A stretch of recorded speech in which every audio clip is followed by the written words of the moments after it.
RudeNation, episode 190 of the RudeBoyz Power Hour Plus. We're deep into year 9. Not really deep, just really the tip of year 9 right now. Barely the tip. Barely, just kind of dancing on the edge. Yeah. You know, that's a pretty good move, I'm sure. Massaging the head. That also wasn't like, I'm sure, comma, massaging the head. That's, Tom had a completely different thought. But Tom just comes up with the topic, apparently. I'm Tom. Yes. Tom, tell us a little bit about the topic for today. The topic for today is, since you act so nicely, Please. is actors in comic movies who killed the role. Yes. Like, and not in a bad way, but in a good way. Yes, perfect casting. This came up when we did our RudeBoyz rank up last episode. Yes. When we did it on Twitch, twitch.tv/RudeBoyz469. The archive of which on our YouTube page. We have a YouTube? Yes, we do, Tom. Shit, I didn't know you want me. I didn't know you wanted me to do that again. That was the setup, and you're like, huh? YouTube.com/@RudeBoyz469. You can check the video archive of the RudeBoyz rank up, but we came up with the idea between ourselves and people in the chat about perfect casting for comic book movies. So we got a list. Tom's got a much more extensive list than I do. I think I've got some good highlights, but you know, we're going to get to that a little bit later. We got a Nintendo Direct to talk about. First and foremost, though, I'm a little parched, Tommy. Oh, well, that is great, because we do have some bevies in front of us. Bevies in front of us, which is not the name of the topic, or the segment. Who's in our mouth? Who's in our mouth? There it is. Athletic Brewing Co. Is a non-alcoholic brewery. We have here the Upside Down. Upside Dawn. Sorry, yeah. I saw it and I said down. I have a case of them, literally in the fridge. Upside Dawn. Golden. That's hard to, like, looking at it. Look at it and say it. Go ahead. Upside down dawn. You said down. I said dawn. Try it again one time. Upside down dawn. You just, what the fuck? Upside Dawn. That's what I said. Upside. Tough to say. It's a golden. We tried Athletic Brewing.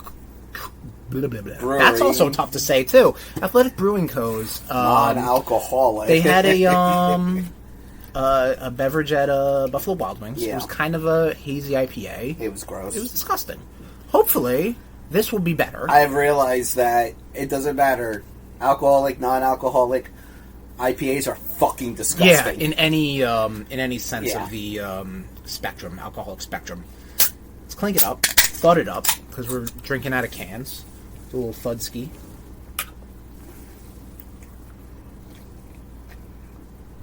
That tastes like a fucking IPA. It really does. Motherfucker. Are beers hoppy? I don't like that. Don't say anything about that. Because the Bureau's not hoppy. Yeah, the Bureau's not hoppy. The Coors wasn't hoppy. Yeah. Athletic, you're out. I'm sorry. 2 strikes, you're done. The Sam Adams wasn't hoppy. I mean, I'll drink them because they're there. Much like our thoughts on IPAs in general. Except I would drink through it to get a buzz, which I am not receiving now. So I know, but I just don't want us wasting money on. Well, listen, you live and learn. There's that one time where we had a fire pit, and one of the people used an IPA to put the fire out. Terrible the smell. Idea. The smell that came. Right.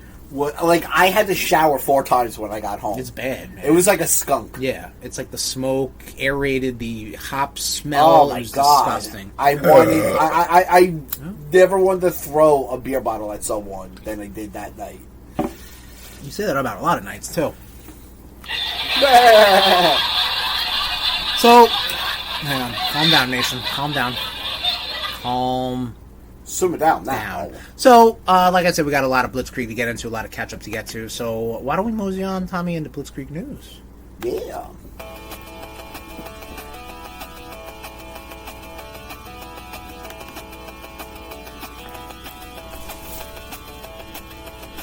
Still doing the live mixing, so... You never realize how long that is when you're waiting to talk. Yeah. Starting off in games, as we always do. There was a Nintendo Direct. There was a Nintendo Direct. This past Friday, September 12th. Yes, there was. We got some stuff to talk about. I'm going to try to breeze through it best I can. You know how long in the tooth I get, especially for those boys over at Nintendo. Started off with the Super Mario Galaxy movie trailer, which is the sequel to everybody's favorite RudeBoyz Go to the Movies episode, Super Mario Brothers movie. It's a bold choice that they went with Galaxy and and not like continuing in the Mushroom Kingdom. I think they can eventually do both. Yeah. You know what I mean? I think Galaxy gives you more of a... I mean, first off, you introduced the Luma in the first movie, and I think that was a huge hit, enough to kind of tease it. I figured they would have done like a world thing where they focus more on Yoshi. Yeah. But, I mean, not to say that they can't focus on Yoshi and Galaxy, but... I mean, they could do a mix mash. A little mix mash. Of Galaxy and World. Yeah, exactly. You could have Yoshi. Yeah, Yoshi is in Galaxy. No. Super Mario Galaxy. Speaking of Super Mario Galaxy, 1 and 2 are coming out to the Nintendo Switch 10/2, October 2nd. So, in a few short weeks. Yeah. With a physical edition out there. Neat. And some Amiibo coming out in... This is like the... Amiibo's coming back, baby. Dude, I saw an Amiibo on there. I'm not even hyped for the game that's going to be coming out with that Amiibo, but I was like, God damn, it's a beautiful looking fucking Amiibo. There's some cool Amiibo coming out. Yeah, so you got a Mario Galaxy floating around, Mario floating around, and Rosalina. They're also celebrating the 40 years of Super Mario Brothers, much like we did past Mario. Shout out, Nintendo, you copying us, but whatever. It's all good. So, hold on. Mario, because we did Mario. We did do Mario Brothers. Well, no, so Super Mario Brothers came out 40 years ago. Right. So that's where their anniversary hats lie. Gotcha. The Mario Brothers game came out earlier, and Donkey Kong came out earlier than that. Donkey Kong. We'll talk about Donkey Kong later. But Super Mario Brothers for the Famicom, the NES, came out 40 years ago. That's what we're talking about. But they're celebrating 40 years of that. Doing a big Mario blowout, like we did last May. Mario Tennis Fever, new Mario Tennis game coming out February 12th. There's going to be a Super Mario Brothers Wonder Switch 2 edition, which is going to have like some wacky co-op and counter-op sort of stuff with 4 players. That's coming out in spring. That's always worked out well for us. Correct, yeah. Yeah. That is one of the highlights of my life, watching you and 3 others play New Super Mario Bros. Wii, and 4 completely different mindsets, and you died at the first Goomba, because you were like, let's go, and then boop. I'm like, I lost my fucking mind. New Yoshi game also coming out in spring. Oh, man. It looks neat. Yeah. If it could be a little more maybe puzzly platformy than like baby handholdy platformy, that looks pretty cool, but I don't know, got to see more of that. Moving on, the game we saw, Tommy, on the trailer, Papucom, coming out in this holiday. This was the thing we were talking about. It's like a puzzle, it's a co-op puzzle platformer that you threw the name Zuma out, which is exactly what it is. Yeah. You know, it's like you got it's like a match 3 puzzler, but it's a platformer, and you got to like, you know, if there's an obstacle in your way, you got to shoot, you know, the same color at it to make it disappear. Pretty interesting. That's kind of a little up our co-op. So bad with colors. Oh, no. Are you colorblind? No, I'm just stupid. Oh, okay. Tamagotchi Life, living the dream. You thought this was a fever dream, speaking of. Go, which one? Tamagotchi Life. Oh, God, yeah. Yeah, Tamagotchi Life is a wacky fucking series, because that's their humor. That's shooting for spring 2026. Final Fantasy VII Remake Intergrade finally has a date, January 22nd. 26. Good. I think it looks pretty good. It looks fucking good. Are you gonna venture back? I have danced around the pre-order button this previous week or previous few days since it got announced. I'm not sure. It is a game card, which, listen, Nation, is what it is. I still have it on my shelf. Do I actually own? I don't have it. You're right. Remake, if I had it, Remake is on my shelf. Correct. But if I had the game card version of the Nintendo Switch edition, Final Fantasy VII Remake Intergrade, it would be on my shelf. But that game data would be in the cloud or something. I don't know. I gotta see. Final Fantasy 16 is laughing at you right now. Looking at you like, am I a joke to you? Apparently, the pre-order it comes with some of those magic cards, so you might want to look it up. Tommy got an interest for that. Also, they do. Square Enix has said that they are committing to bringing the other 2 portions of the Final Fantasy VII Remake trilogy to Switch 2 as well. So you're going to get Rebirth and the third. Well, one. that is it. Okay, right. Yeah, okay, Remake was the first one. That's just Midgar. Yeah. And now I've heard stuff. Rebirth is really fucking grindy. Yeah, I've heard that as well. Heard that. A lot of open worldy sort and of I'm stuff. like, yeah. All right, well, that's fine because I could take a break and like go back. Right. You know me. It's Final Fantasy, baby. Like, how you are with Mario shit. Right. That's how I am. Yeah, a lot of stuff. Hades 2 finally got a date. Yeah. September 25th, very soon. I believe that was Game of the Year. Hades won. I think maybe 2020. No, it could have been 2020. No, we didn't know. Actually, Tom's going to do the research. Yes, Hades 1 did receive Rudy's Game of the Year for the year it came out. We were super hyped for it. Coming out digitally September 25th. Physically, Tomvember 20th. We were just talking about Amiibo. Kirby's Air Rider's getting Amiibo. They're getting some like modular swap the characters with the thing. It was 2020. It came out September 2020. There you go. Kirby's Air Rider Amiibo. Hyrule Warriors Age of Imprisonment is a new Warriors game in the Zelda franchise. Give me some Zelda Warriors. I'm cool with that. Tomvember 6th. Dragon Quest VII Reimagined. Which you thought looked like a Pixar movie. It does a little bit. I thought this game was originally. I thought they were remaking this game called Marvelous. It was an old Super Nintendo game, Super Famicom game. It didn't even come out to America. Where it was like it was one of those rare games where you have 3 characters and you could have 3 players play the game, like a Secret of Mana sort of thing. It was done by the team that I guess eventually goes. It's like now the main Zelda team. Like it was kind of like their first start. I think like Eiji Aonuma, that was his first foray into game directing. Tom's got a thought about the Athletic Brewing Co. beer. It's like a citrusy. Oh yeah. Okay. Really had to hit the brakes on that, huh? Shut up. Yeah, Dragon Quest, February 5th, 2026. Also coming out in February, Tom. Virtual Boy, Nintendo Classics. I thought this was a prank when I first saw it. Yeah. I'm like, I opened up the wrong video. But lo and behold, Nintendo realizes the Virtual Boy catalog has like 3 good games that it's a shame that they're lost media. It's got a good Wario game, it's got a good pinball game, and I don't know, the Mario Clash game people like. Tell Roboxer is neat. Tennis. Mario Tennis is fine. Yeah, that's actually where the Mario Tennis franchise got its start, on Virtual Boy, ironically. But 14 games are eventually going to come out. That's like 80% of the whole catalog right there. And apparently you need this big hunk of plastic to put your Switch into, or a piece of cardboard to play it. It's weird that they don't have like just a 2D functionality, you know what I mean? Like just a, because those games aren't the fucking best. You don't need 3D, but it's a hook for all about the money. It's all about the money. Apparently it's going to be $100. Also, ironically, the Virtual Boy was $100 when it first came out, so really kind of kept its value there. Perfect, man. Inflation's what? Fatal Frame 2 remake coming out early 2026. Everybody's remakes aplenty, bro. Final Fantasy 7, Metal Gear 3, Metal Gear, Silent Hill, the Resident Evils. Like everybody loves a good remake. We were talking about this. We've never fucked with the Fatal Frame games. I, of course, have 2 of them for Switch that I've never fucking played. No. I know. That doesn't sound like you. It doesn't sound like me at all, right?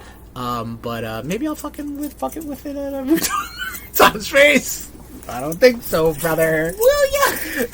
You got a lot of ambitions for Rudetober right now. I always do, buddy. bro. I always do.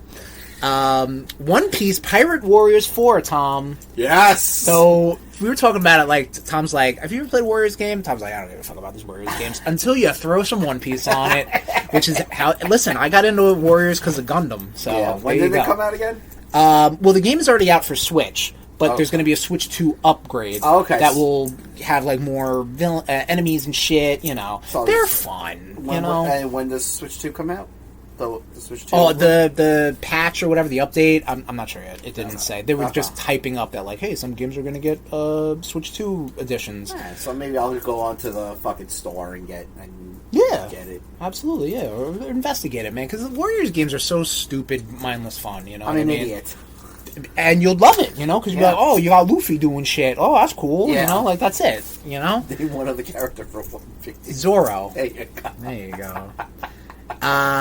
We were then shown a teaser, or some clips, or whatever you want to say, for Metroid Prime 4 Beyond. This coming is the out amiibo December 4th. that I saw. Oh, dude, which one? Because you also got amiibo for this. Oh, so Samus has a bike now. I will admit, when I first saw these clips on my phone, I was like, "Wow, that looks fine." You know what I mean? Yeah. Watching it on the TV, I'm like, "That's not looking so hot." Yeah. You know, like it's very empty. It's very clean, which is kind of like the Metroid Prime look a little bit. But like, I was like, "Yikes!" Like that doesn't look so hot. But whatever. It's gonna be a fun game. I'm gonna enjoy it. Coming out December 4th, like I said, with amiibo. You got a Samus amiibo and Samus on the bike coming out in November 6th, and Silux coming out December 4th. That's the main villain. Yeah, I know. Nothing on your birthday, Tommy. I'm sorry. No, there is something coming out on my birthday. Oh, yeah, we didn't talk about that, though, but... Donkey Kong Bonanza DLC dropped the same day as the Nintendo Direct. I picked it up, and the demo as well. Yes, I picked it up. I'll talk about that when we talk about in our catch-up segments. Pokemon Pokopia coming out in 2026. This is when Ditto assumes the identity of a human being and then uses his malleable transforming powers to turn himself into some sort of homunculus monster to create a Pokemon utopia. Yeah. Wild stuff. Pokemon Legends EA confirmed for Rudetober 16th, with some DLC coming out next year. Got a couple look at those Mega Evolutions. Pokemon Legends Arceus, when that came out 3 years ago, I love that game. That was great. It was a nice change of pace for the Pokemon franchise. I love X and Y, which is the same, the Kalos region that this is taking place. I love Mega Evolutions. I'm really excited for this Pokemon game. Danganronpa 2x2, which is a remake of Danganronpa 2. Danganronpa, Tom, is a visual novel series that also deals with... It take like a visual novel, add some Phoenix Wright elements into it. Phoenix Wright is a visual novel, but like it's more story heavy. Yeah. And apparently there's like fucking murders and stuff involved. So it's like it's pretty hardcore subject matter. With it being super duper anime inspired. I'm pretty sure I have the trilogy somewhere. Tom Face. Yeah, there we go. That's coming out in 2026. Speaking of spooky games coming out 2026, Resident Evil Requiem. There you go. Coming out day and date with all the other Resident Evil 9s out there. February 27th, 2026. In addition, we're also going to get Resident Evil 7 and 8 coming out in February. And they finished up the Nintendo Direct with a teaser, full-ass trailer, Fire Emblem Fortune's Weave. The newest in the Fire Emblem franchise. Weave, yeah. Fortune's Weave. Fortune's Weave. Like chins weaving? No. Yeah. Fortune. Yeah. It's Weave. Fortune's Weave. Yeah. Yeah. I understand that. Okay. Do you? 2026. And that was a Nintendo Direct. Anything highlight you want to talk about, Tom, off that? Real quick? Final Fantasy. Final Fantasy One Piece. That's Final it. Fantasy One Piece. Tom came in loving Final Fantasy One Piece and left loving Final Fantasy One Piece. Fire Emblem, I always try a new Fire Emblem game when it comes out. But Fire Emblem is just... None of them have, like, hooked me the way Awakening did. Yeah. It's hard. Yeah. So. No, I get it, yeah. Because I totally understand. I don't think I really hit another Final Fantasy until Engage came out. Yeah. And it was fine, you know? Like, it was very fan-servicey and whatever. Like, I didn't play not Echoes. What was the one that came after? Three Houses? No, the one that came out was like they did the 2 versions, and then the third one, like Birthright or whatever the fuck it was called. From me. Yeah. Yeah, I don't remember. Yeah, whatever. But yeah. I mean, whatever. I'm not a big strategy guy, but you make them dumb, stupid, easy. Yeah, I'll play it. That's fine. I can do that. That's no problem whatsoever. What about you? Any highlights? Everything. I mean, I'm gonna have to say the fucking Virtual Boy thing, bro. Like that is bonkers to me. That is so fucking funny. 2026. No, but I mean that. That got announced. A Virtual Boy got announced. Fucking bonkers, bro. I mean, everything else I really like. You know, getting Galaxy 1 and 2, super cool. How many times have you bought those games? Well, I play both on Wii. Then I think I bought 2 digitally on Wii U. Okay. Then I bought 1 through Mario 3D All Stars. Okay. And now I will have 1 and 2 again on Switch 2. There you go. I'm part of the problem, Tom. That's why they could sell this game for $70. Both of them. What else really kind of... At least you're getting 2 full games. This is true. $70. This is very true. That's not bad. Or separately for $40 if you want. That's what's happening also. Yeah, that Virtual Boy announcement, that really just threw me for a fucking loop. Right. I'm like, wow, that's fucking funny. I'm a little worried about Metroid Prime, I'll be honest, just based off how it looked, and they really are just like squeaking out this info. Yeah. Makes me think that they're like, unless they're going to do a big Nintendo Direct, which it's still, you know, several months away. Yeah. To get like some nice big detail or blowout or something of information, which not necessarily you do need, but like a showcase, you know, like you want to show it off. I feel like they haven't shown it off properly, you know, maybe like a couple trailers here and there, but like it's still kind of like, this game's been in development for a long time. Yeah. Like, you might want to hype it up a little bit more. While that no new Mario game was announced, really. Well, I think if that same team did Bonanza, are probably honestly they are working on the new one, hence this DLC was kind of like a little like overlap, you know, probably like there's some team doing the DLC and the rest of the team's doing the Mario game, the 3D Mario game. You got the Wonder Switch 2 edition, which is going to have more Mario stuff. Apparently it's going to have like maybe more levels and worlds, which that interests me, because the multiplayer stuff I don't really give a fuck about. Wow, fuck you. Tom, we're going to fucking sit around playing fucking Mario Wonder? I'd play with you if you asked me to. I don't know. When do you these do aw? No, right? Because this is just like... No, usually you hit the shotgun for that. Yeah. Because that's what it's like playing games with me. And... well, I think we're almost done with Split Fiction, though. That's gotta be nice. Yeah. We've said that before. We've said that before. I still can't believe there's no Elden Ring announcement for the Switch 2. I feel like you're... Well, it is out. It is out there. It's being worked on. It's just... apparently not looking too hot. I just can't believe like that he can handle Final Fantasy, but he can't handle Elden Ring. Listen, people brush with the same. I don't know what I'm trying to say, but that was all it for the Nintendo Direct. Tommy, let's keep it going on Blitzkrieg News. Let's keep it Blitzkrieg. Moving on to comic book news. We got comic book news. Oh yeah. So the Red Hood, brand new Red Hood series got canceled after 1 issue. Okay.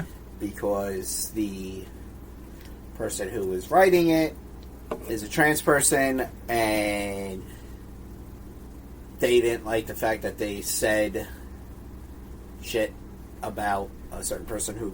Who's they? DC didn't like? DC, yeah. Okay. Didn't like certain views that this person said. Oh boy. About a event that happened this week. Oh, okay. So they canceled the book. Yeah, and like comic book shops are like now selling like it for like 50 cents. Oh, really? Yeah. Wow, you would think that they would be like, well, there ain't gonna be any more after this. Yeah. Which sucks because apparently it was like a rebirth of like the whole of like Jason Todd and everything. Okay. But I was like, I'll wait until I see it in like a $1 box or something. There you go. Or never. Because they're selling 50 cents though. Yeah. Why? Because you know me, I like to get them in graphic novel form, I guess True. I would be getting it in graphic novel form. You're getting it in its full, complete... You're getting the omnibus. You're getting the Omni right there, too. Technically. Movie news. Movie talk. Superman, Man of Tomorrow, announced for July 9th, 2027. Yes. Hot off the heels of how successful Superman was, they are, DC Studios, I mean, and Warner Brothers, I presume, are real quick to push a sequel, which I think is smart, because, you know, like, hey, this thing worked, let's not, like, completely franchise it out, even though it is part of a big continued universe, you know, shared universe. And you're still getting the Supergirl movie next year. Yes. But that's pretty cool, you know? Yeah. And I did watch the movie last night, so I have some thoughts, and I'll talk about that during catch-up. Fucker, I just saw your updated note, you piece of shit.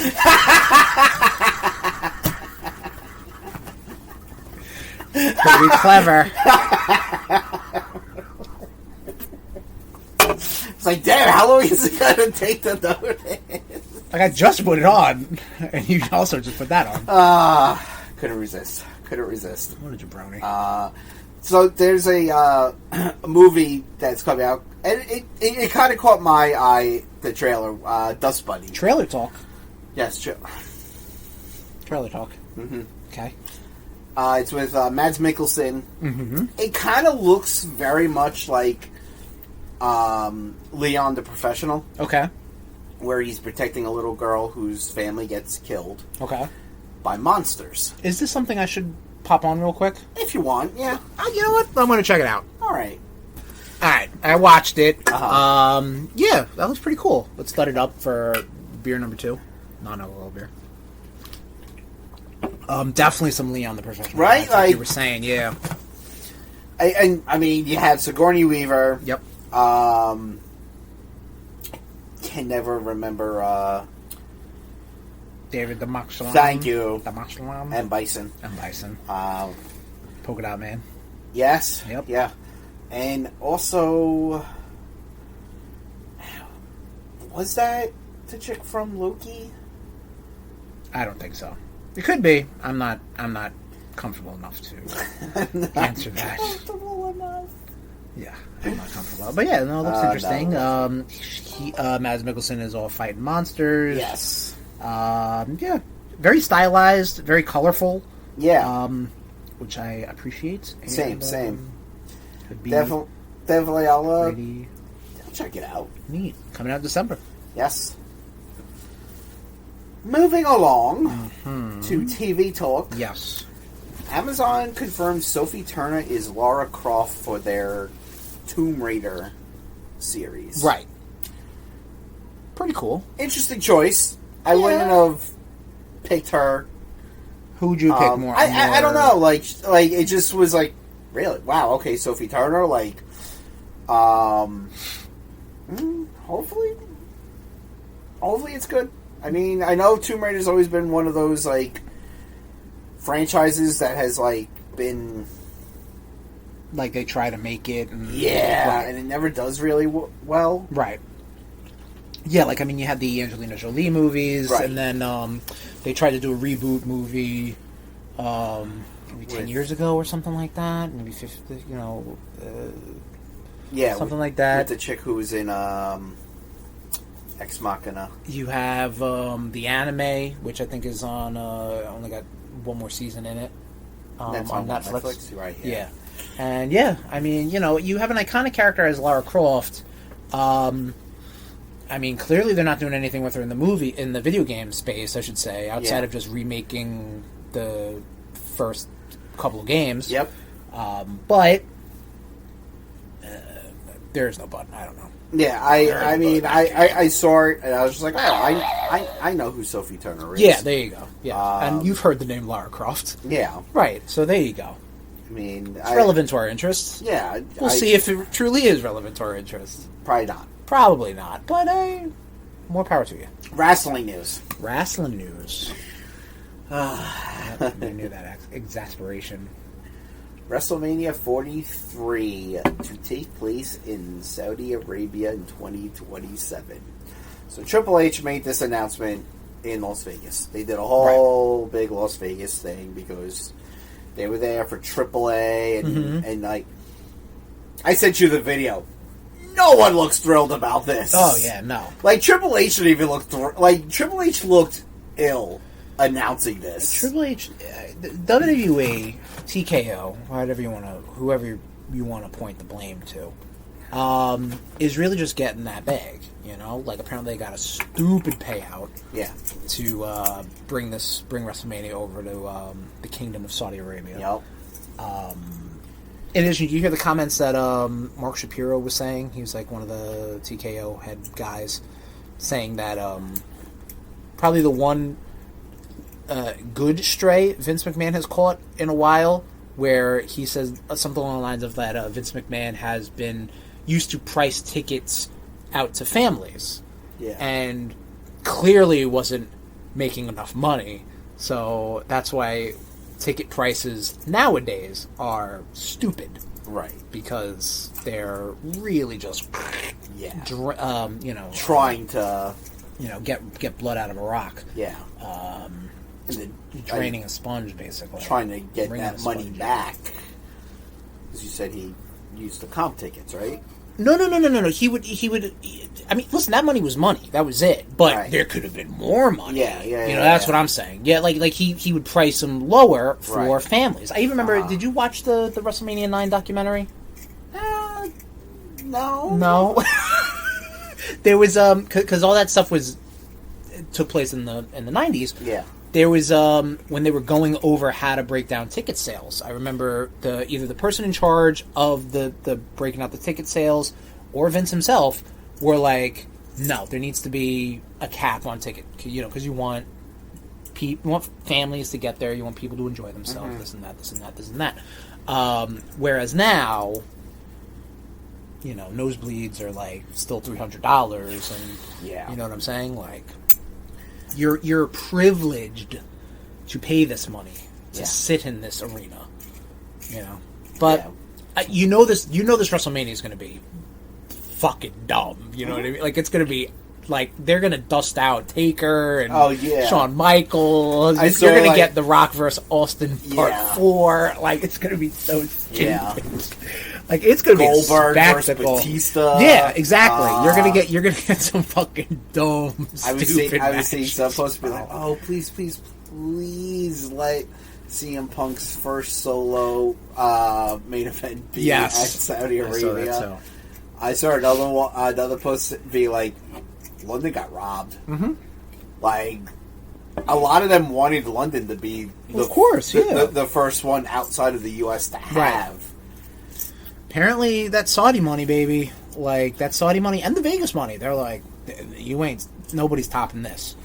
Vegas money, fine, at least somewhat staying in the U.S. Well, so I saw this thing. Your boy Dave Meltzer was talking about how there was talk over how in 2027 Tony Khan should run a show opposite WrestleMania, and early ass morning, right? Or just be like, because the Saudi show is going to be early ass morning. I think I think like 1 p.m. usually it is. Yeah, but fucking counter program WrestleMania. You know what I mean?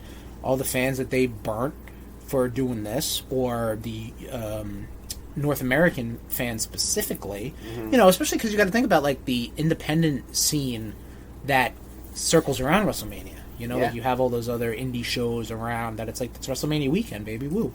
Like it's a whole thing. So AEW could maybe take a little bit of that PR.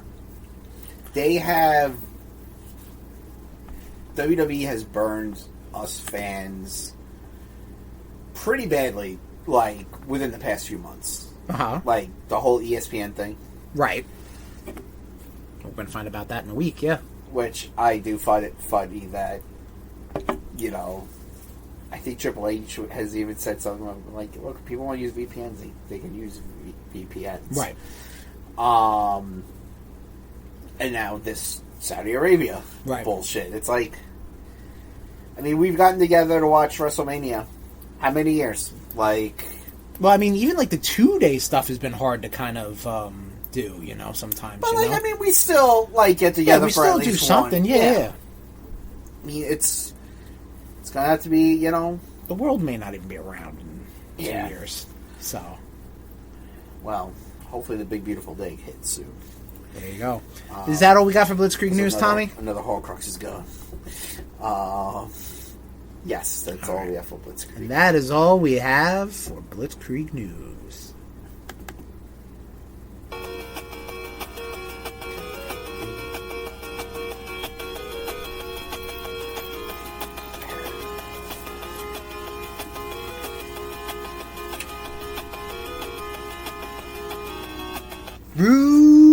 RudeBoyz catch up.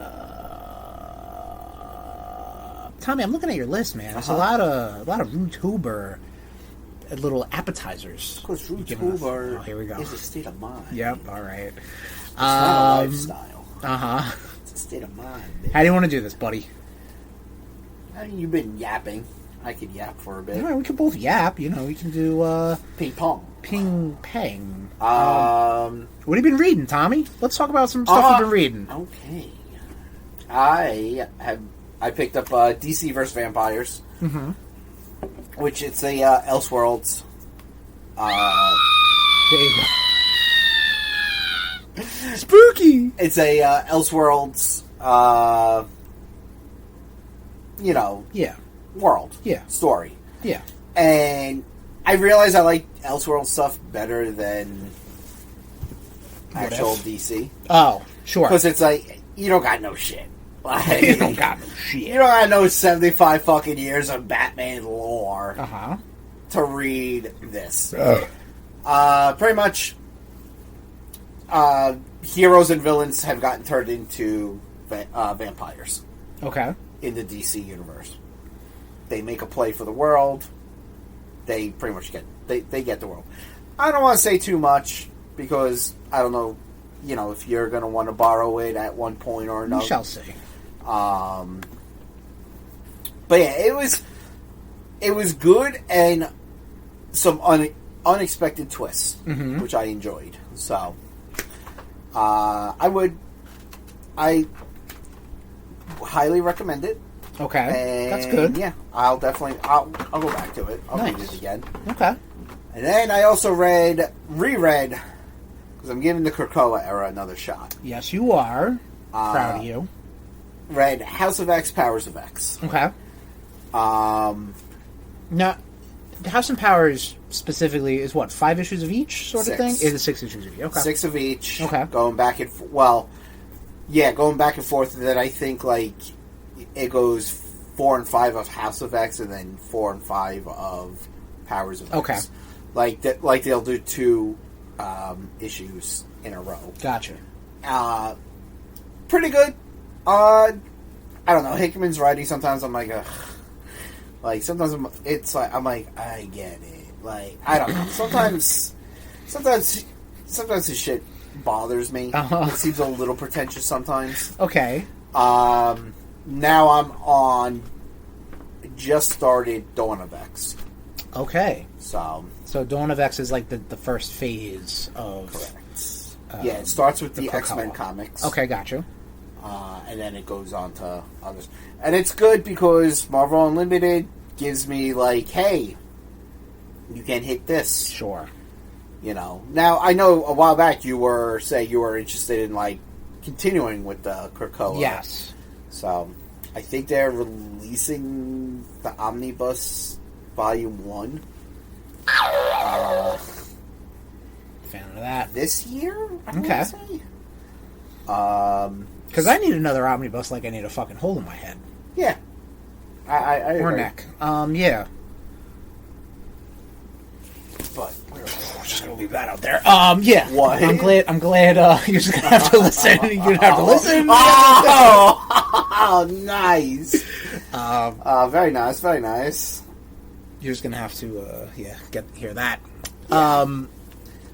So I'm good. I'm glad you're enjoying that. Yeah. I definitely, and I thought the X-Men book was just dealing with Cyclops, Jean, Havoc, Corsair, because on the cover of number 1, that's who you see. Right. No, it's dealing with everybody. Okay. it's not just a core group. So. Right. All right. Yeah, I'm going to keep on. Okay. So good for you. Yeah. I appreciate that. Look at you growing. Look at you. How are we doing with Daredevil? We're gonna have to. We'll talk about it. Yeah. We'll retouch upon that maybe for Rudetober. Yeah. Devil, that whole thing. That's some stretch. Are you fucking kidding me? Rudetober's all about making it fit, making these square. Did you ever read Blood Hunt or no? No, I might want to. If I might need to take a spin over to a comic shop and see what they got over there. Yeah, we can do that. I'm always down for comic book shop. Speaking of comics, Tommy. Yeah. I talked about this maybe on air, maybe off air. After Peter David's passing this year, I found out he wrote a 25-issue run of Ben Reilly's Scarlet Spider. Mm-hmm. And I read the whole thing, hunted it down, like we spoke about. Like the first 3 volumes I found through Amazon. The 4th one I had to get from a third-party seller from a library. And then the 5th one I got from another comic shop far away in California, I think, was selling it for all reasonable prices. Don't get me wrong; I wasn't going absolutely nuts for this. Only to find when we went to Grasshoppers, all 5 right there, perfect. But whatever, it was a fun experiment. This book is dumb. I don't know why they did it. Ben Reilly's arc at this point is after Dead No More, the Clone Conspiracy, when he's the Jackal.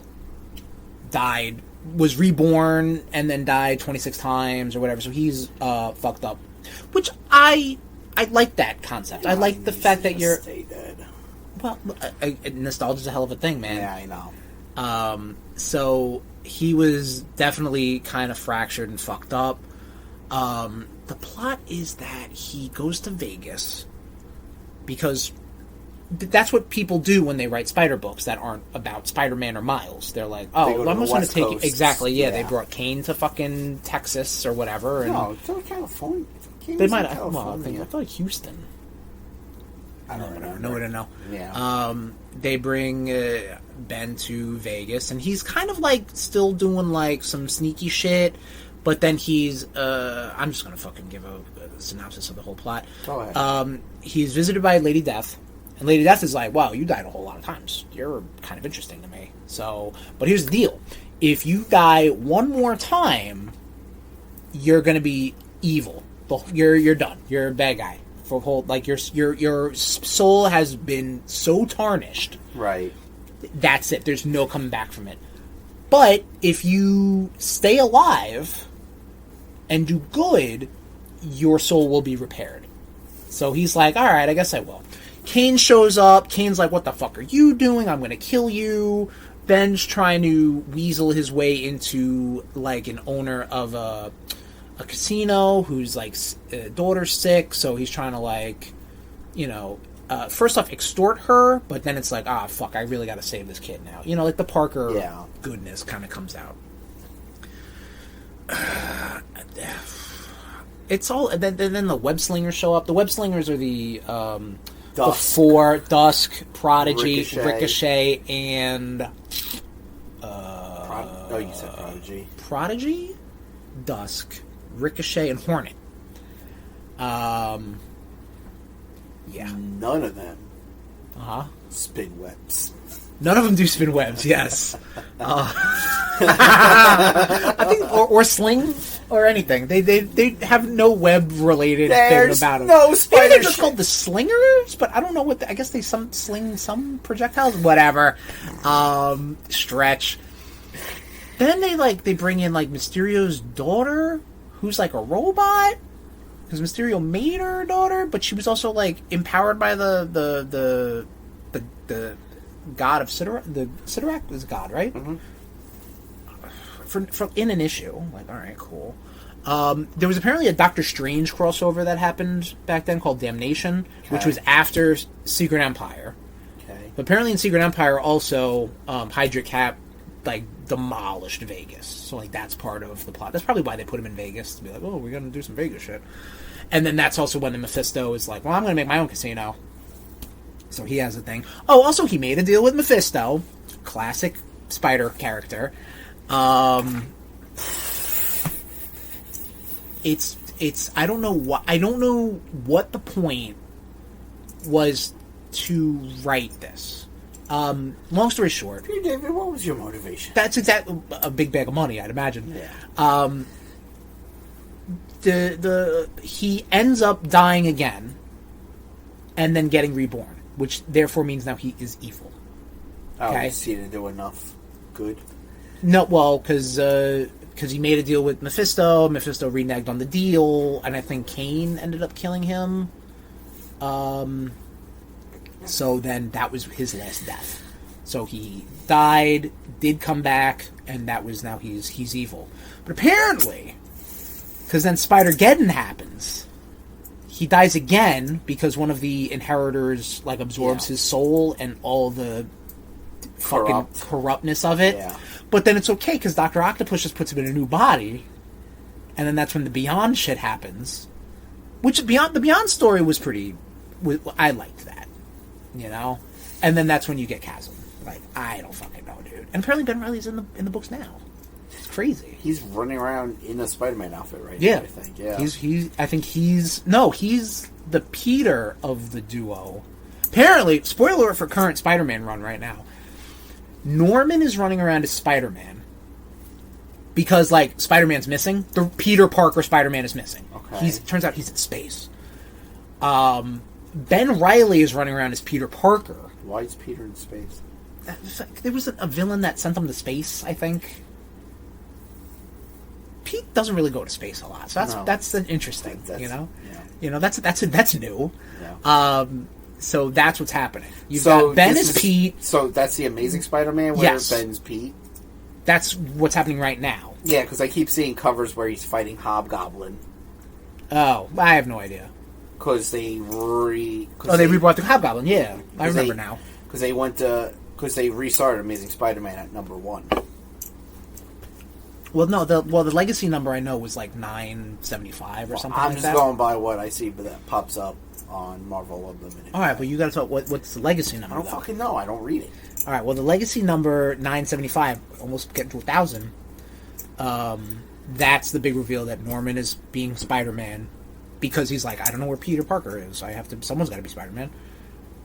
Why you? Because it's Norman. That's interesting. Look, Marvel. Uh-huh. I think that's interesting. Marvel, you're coming up to 1,000 on Spider-Man. Uh-huh. I think it's time to stop fucking with Peter's life. Oh, no. There is no fucking... Bring him back from fucking space. Mary Jane's Venom. Like, it's crazy. Eddie Brock is Carnage. The world is topsy-turvy. No problem with Spider-Man. Let Peter be happy in some form for fucking once. Kill Aunt May. Oh, you got the Ultimate books. Yeah, that's true. Which Aunt May's dead, so go figure. But Uncle Ben's alive. Right, so she should have ate the bullet, and then Pete would have had a great fucking life. Depends. I mean, it depends on... Yeah. They're ending Ultimate Spider-Man, right? Or they're like, this portion's closed? There's an incursion happening. And I would love to fucking get, because you've told me good stuff about the Ultimate Universe. I would love if they collected all those fucking books. Yeah, you're not seeing that until mid-2026. Sure, that's probably very understandable. Yeah. I know. I have plans. Listen, I have a soft spot in my brain for Scarlet Spider. Mark Bagley art, phenomenal first 4 issues. Whoever drew the rest of the book, garbage. Except like the last few issues. The last few issues were like, all right, this is fine. How's Spider-Man in space if him and Wolverine have been fighting? Different thing altogether. That's over there. That's happening over there. I know. That's like if they were doing Elseworlds. That's what that would be like. Comic books, baby. Let me talk about some games real quick. Sure, talk about some games, Chris. Metal Gear Solid Delta, remake of Metal Gear Solid 3. Mm-hmm. I've been playing this. I'm almost done. I'll probably be finishing it up this week. Really good. Yeah. Really good stuff. I feel like we're in like a bit of a renaissance of remakes. I was talking about it when we did the Nintendo Direct stuff and Blitzkrieg News. Yes. Where you have like your Resident Evil remakes. Now you got your Metal Gear Solid, your Silent Hill, like Final Fantasy VII, like all these games that are just like really top-notch remakes. Yeah. There's probably a lot of garbage I'm forgetting, but the ones that are like Top notable, notch, yeah. they're really good. A much more modern control style and quality of life improvements from Metal Gear Solid Delta. They're and I feel like Konami just kind of gave a little bit of. They knew they were dealing with like, all right, this is a sacred cow. Like, we really got to treat this thing well. You know what I mean? There's one bit in. So you have what is it called? I think it's called like Legacy mode or New Style mode or whatever it is. Legacy mode is like traditional camera, traditional controls. Legacy is like the new shit, you know, like maybe over the shoulder, third person camera. The difference between the two styles. So Hideo Kojima, known horn dog, put in these scantily clad models as like, you know, oh, you open up a locker and it's a swimsuit model. You know what I mean? They keep those in Legacy mode. Okay. In the new style mode, Konami reached out to those same models, like in 2025, to get updated pictures.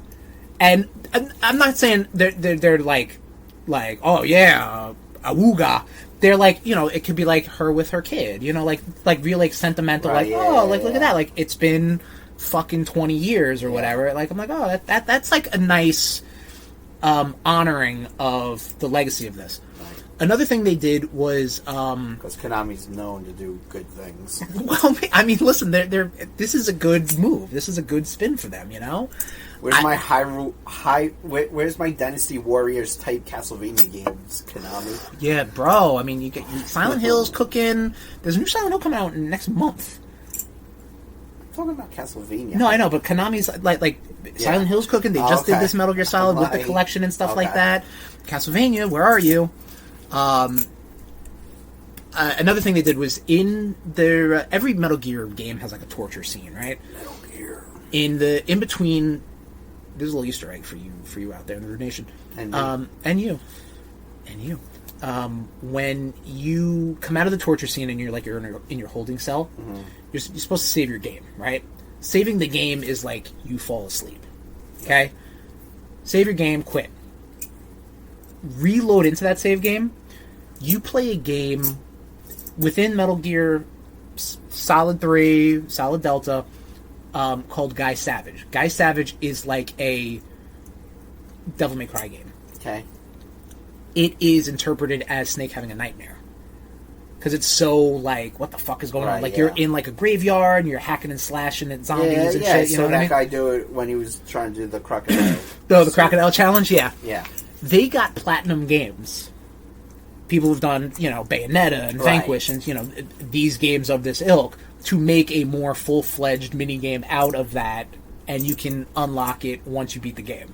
You know what I mean? It's just like, wow, like, you guys kind of, like, you could have just cashed it in, you know what I mean? But they were like, you know, we're gonna give it a little care, you know what I mean? For once, Konami does something good. Yeah, you know? It only took 20 fucking years. I will say this, though, the voice acting, the graphics look great. I think the graphics, the updated models for everything looks great. Right. Eva, smoke show. The voice acting, though, is still the same bits, minus like 2 or 3 lines from the original Snake Eater. Some of that doesn't really, like... Translate. It doesn't really, like... Because when I hear David Hayter and I see this, like, fully polygonal snake, I'm like, I don't know. This doesn't match up in my brain. Yeah. You know what I mean? A lot of the other actors, their performances still carry. David Hayter's was still like, I guess it might just be because he's the main character. It's still a little like, I don't know. Maybe it's the model animation doesn't sound like he should be making this voice. You know, like whatever. It's like my tiny little gripe, but like I'm really enjoying Metal Gear Solid. Nice, dude. Delta, a game that I didn't necessarily enjoy, Hollow Knight Silksong. Really? Not really my style of game.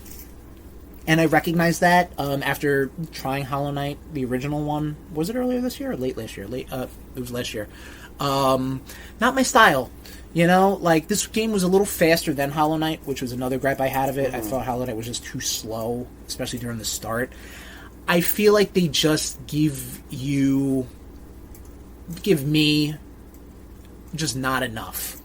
And I understand that's a good perk for people. Like, they want to explore, they want to, do trial and error. Not necessarily me. Like, it took me a while to find the map, to buy the map, and then to buy the compass to find out where I am. And even then, I'm like, I still don't have any fucking clue what I am, what am I doing, you know what I mean? I might need a little nudge.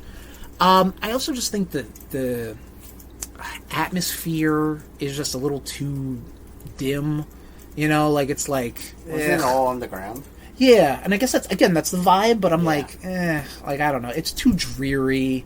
They talk in these, like, very romancy languages, like, oh, hark, soldier, there you are. And I'm like, I don't want to... Shut the fuck up. I barely read the words you give me.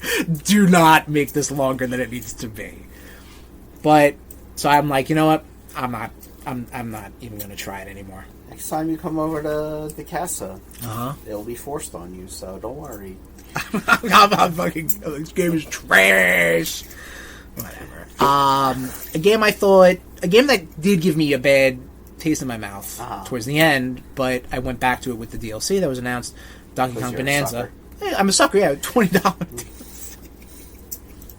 So here's the deal.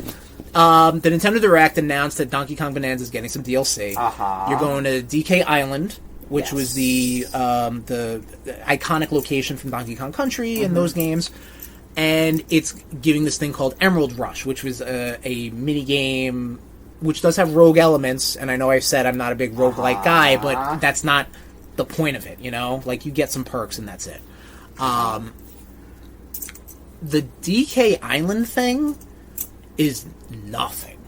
It's just like a diorama. Like, that's it. Like, it's just a land to run around in. There's no new bananas, there's no new fossils, there's no, like, Easter eggs. How many types of bananas are there?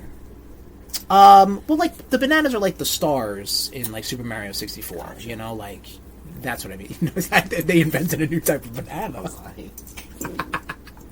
No, nothing like that. Can you feed Paulina bananas? No. While she's on... If anything, Donkey Kong do the bananas. That's it. Yeah, well, take care of the little girl that you're protecting.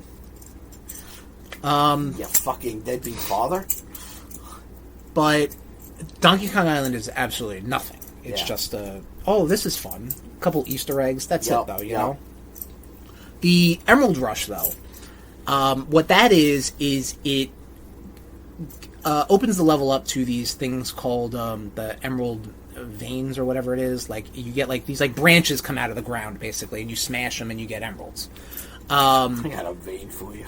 After, every so often, you max it out and you can pick a perk. So your perk could be like, oh, you get 2x more emeralds for smashing barrels. Yeah. Or if you beat this enemy, you get more emeralds. Or, if you do this, you do that. And that's pretty cool, right? Like, I'm like, all right, that's pretty neat. I can get into that. So I do the first one on Donkey Kong Island, which was basic. It's a tutorial. So I'm like, all right. And then I'm like, I don't think I'm going to... It's not enough to get me into it. And then I realized I spent $20 on this. So I'm like, I'm going to give it another shot. So you unlock more levels, or you go back to previous levels with this whole Emerald Rush motif on it. And it's kind of getting its hooks into me a little bit because it's really, like, it's kind of really just smashing and grabbing. Like, you just got to, like, find the emeralds, you got to go beat the enemies, get the emeralds, get the new perk, like, all that stuff. So I'm enjoying it. I will enjoy it until I stop making progress. And that's when I will stop playing the game. Because that is the hurdle that I know I will hit. No. Yes. Why does that like you? Yes. That was like Balatro. Balatro, I was like, oh, okay, I'm enjoying it. Oh, I'm not making any progress? Ah, fuck this game. I'm not playing this anymore. This game is not worth my time.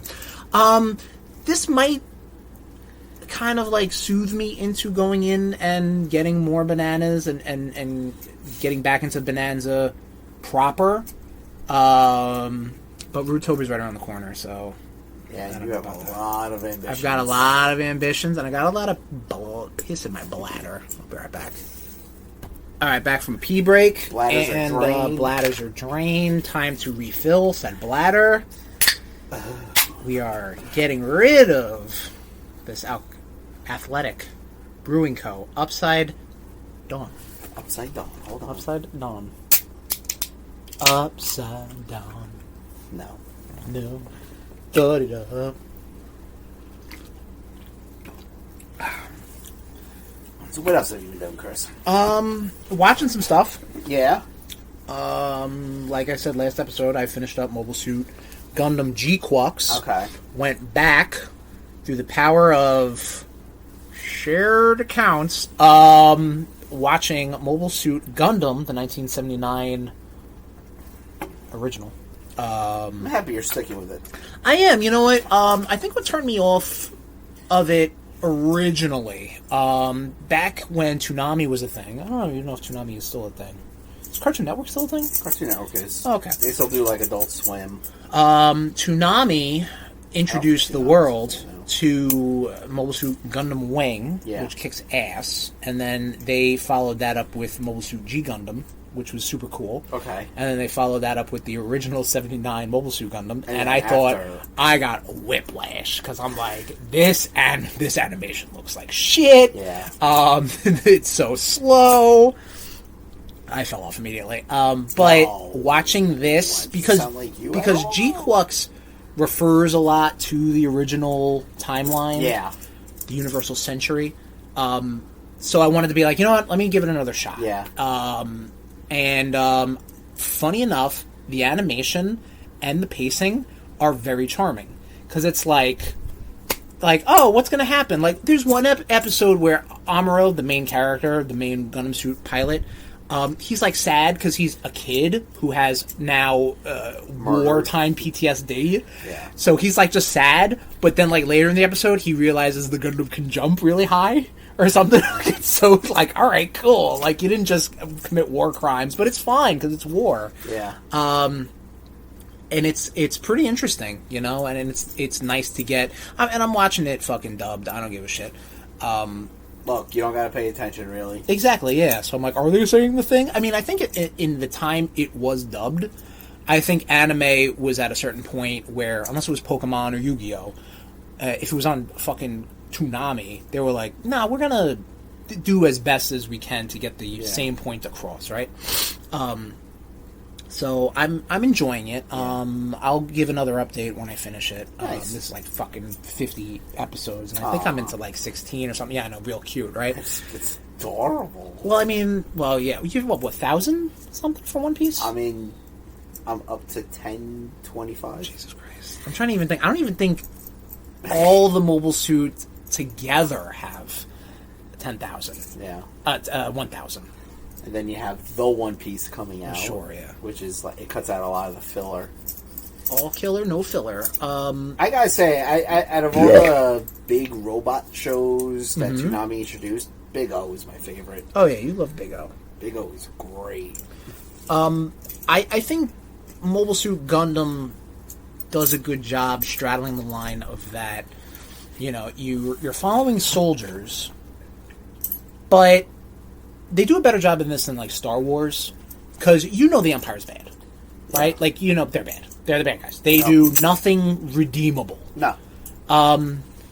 When we watched Rogue One, and you saw the Rebel Alliance do like some shady shit, I was like, oh yeah, this is fucking war, bro. Yeah. Like, let's get into it. You know what I mean? Like, it's not just good guys versus bad guys. Yeah. It's just like the lesser of two evils. Sometimes the good guys gotta do some shit. And that's kind of what we're at, because like, there's one part where like, so you don't know anything about, okay.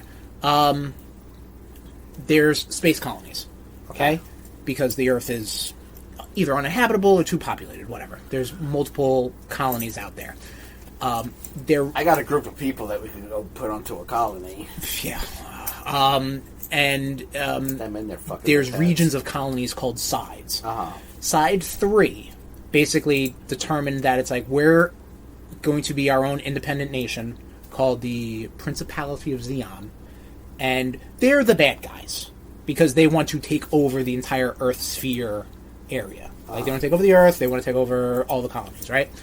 The Earth Federation is trying to stop that. That's the existing government. Right. We follow the Earth Federation. But the Zeons, they're kind of crafty, they're sneaky, they're more militaristic.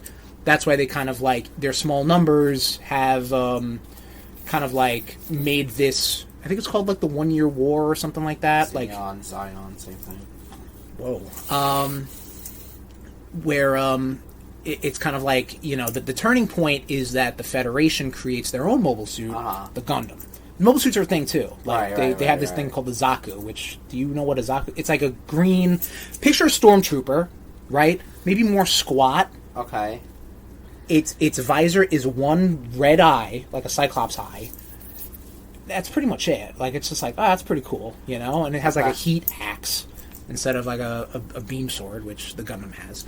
But that's kind of like the big turning point, is that the Federation makes their own suit that has like some sort of like weird algorithmic AI that like learns the battles, so it gets, you know, it becomes a better fighter. You have a villain called like his name is Shar Aznable, who's like, he's like the Darth Vader. Like, he's like the interesting guy. You're like, oh, that guy's pretty interesting. And he has his own motives, but he's a bad guy. Huh, interesting. How many of these bad guys have white hair? Because usually in anime, you could tell who's the bad guy when they have, like, that platinum hair. Char has the platinum hair. You don't really see it because he has a helmet on. Yeah. But, like, when he takes it off, he's like the platinum blonde in the anime.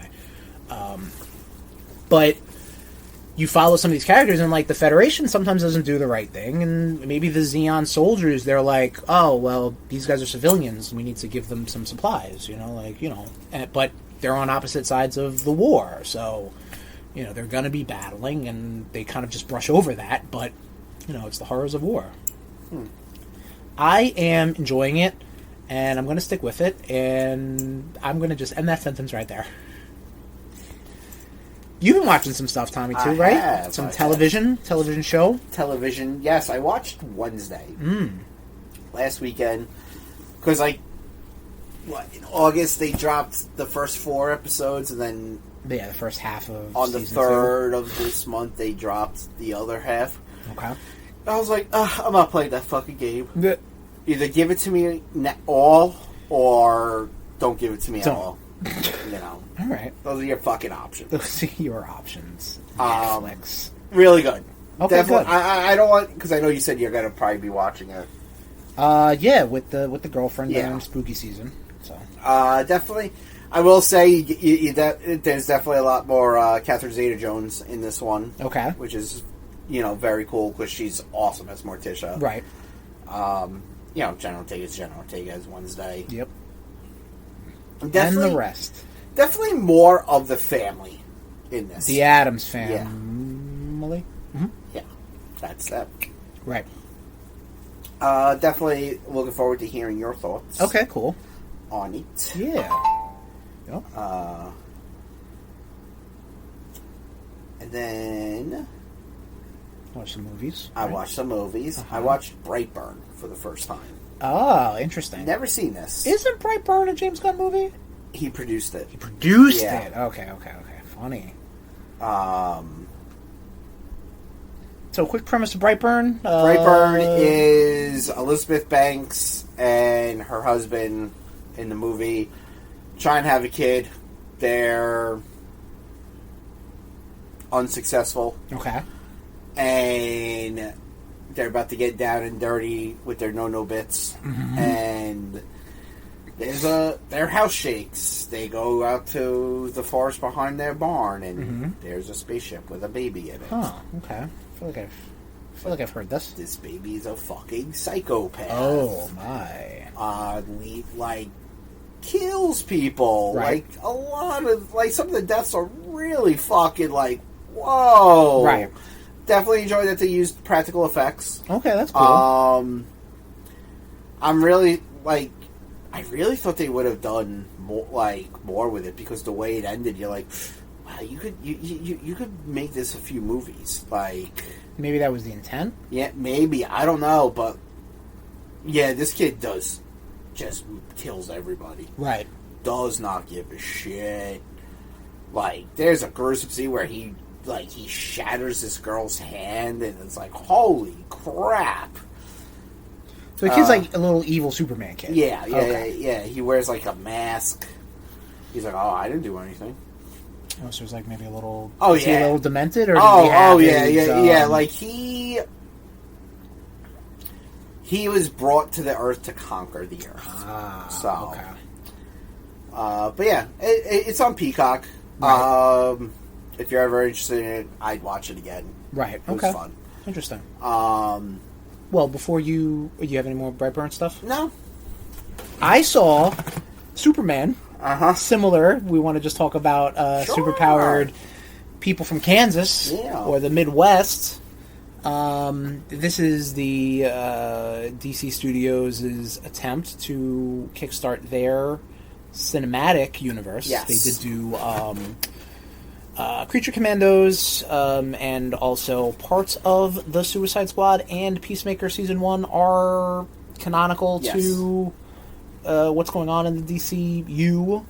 But regardless, this is a comic book movie, which I loved. I really dug that. Like, I was like, okay, cool. Like just kind of get on board. Yeah, like, that's it. You know, Fantastic Four First Step's very similar. Yep. Because it's like you don't need to have a lot of background. Correct. Do you know Superman? You might know Superman. You probably know Superman. Yeah. Here he is. And here's a couple other characters and superheroes, and that's it. You know, it's not complicated.